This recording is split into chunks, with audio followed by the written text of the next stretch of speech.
think there may be a theory which is a linkage between the very small and the very large, which gives us a deeper understanding into the forces of nature, the size of the universe, and the kind of particles and atoms that exist in the universe. I think there will be that. But once we have that theory, that's not the end of science, it's the end of one phase. Most of what we see in the universe, including the particles, can be explained as space and time being wrapped up in very complicated ways.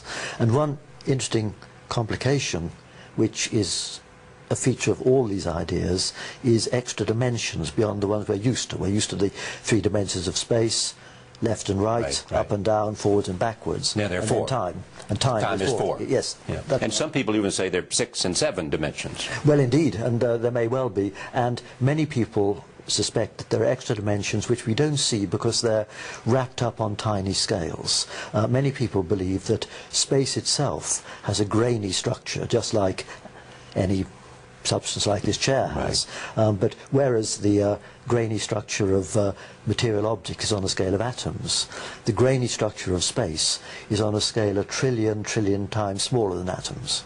That's why it's so hard to get any relevant experiments. But the suspicion is that on that tiny scale, space has a complicated structure where there may be extra dimensions which we don't see because they're rolled up very tightly. And the analogy people give here is if you have a hose pipe, which is really three-dimensional, it looks like a line from a large distance, and likewise there may be these extra dimensions. But there's an even more exciting idea which relates to brains, which is that perhaps some of these dimensions aren't completely rolled up.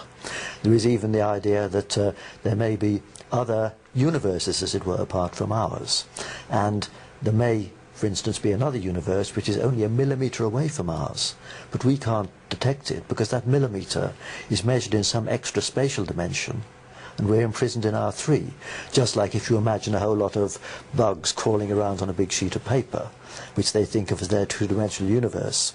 There might be another set of bugs on a parallel sheet of paper thinking that they were in a separate universe, and if they had no concept of the third dimension, they couldn't be aware of the other.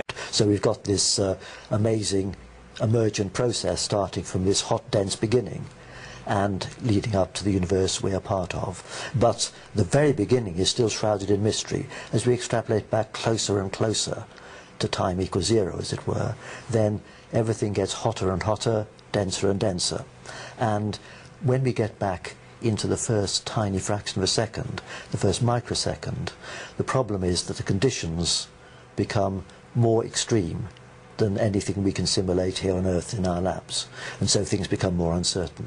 So from a microsecond onwards, I would say that what a cosmologist tells you about the universe should be taken as seriously as what a geophysicist tells you about the universe. And there'd be a consensus about that?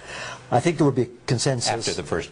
Not universal, but a very broad consensus about after the first microsecond was up. But when we go back earlier still, then the basic physics is still very uncertain, and that makes things more conjectural, more speculative, but on the other hand more exciting, because the only way we may understand and test alternative theories for the extreme conditions that prevail then is by very careful and subtle observations of the universe. If you collected 10 of the wisest people you know in your field, is there one big question that they most would want to answer, and would there be a consensus on that question? I think there would be consensus that mysteries lie in the very early stages of our universe, and we won't be able to answer those until we have this unified theory, unifying quantum theory and gravity. They would agree on that. I don't think it'd be quite a consensus, but I'll tell you what would be my main question, which I think many string theorists would agree, and that is the question of how large is physical reality. What I mean by this is there's this huge volume we can see with our telescopes extending about 10 billion years, the aftermath of our Big Bang. But is that all there is? There could be a lot more beyond our horizon that our telescopes can't detect because the light hasn't time to get to us. There might even be other space-times separated from us in an extra dimension, or many other Big Bangs. And so many people believe that there's a lot more to physical reality than the cosmic patch, as it were, the volume of space and time, which we can observe with our telescopes. And this leads to a separate question. We know that the laws of physics are the same everywhere we can see with our telescopes. If I look at a distant galaxy and look at its lights and take a spectrum of that light, the atoms there are the same as the atoms in the lab. But it could be that there are other domains, other Big Bangs, that lead to cosmoses governed by quite different laws of nature, where gravity is much stronger, where there are different numbers of dimensions, etc. So physical reality may be much richer than a part of space and time we can see. And the key question is whether we will ever have a theory of a kind where we can write it on our T-shirt, which will tell us formally for the strength of gravity, the mass of the electron, and things like that. Yes, what you said was there's a question as to whether we will ever have that. Will we ever have that, yes. And the reason we may never have it is it could be that there is a theory, but it applies to a deeper level. And what we think of as fundamental are really environmental accidents, local bylaws in our cosmic patch. Let me give you an analogy. Think about snowflakes. Snowflakes all have hexagonal symmetry, and we understand why that's the case. It's a fundamental feature of the water molecule. But every snowflake is different, and it's different because the way it grows depends in detail on the actual humidity and temperature in the rain cloud where it forms. So for a snowflake, there's a basic symmetry that they all have, and then there are environmental features. Now what we don't yet know is whether what we call the laws of nature are all bedrock features, or whether some of them may be environmental accidents rather like the details of a snowflake. And the environmental accidents will be properties of our own Big Bang.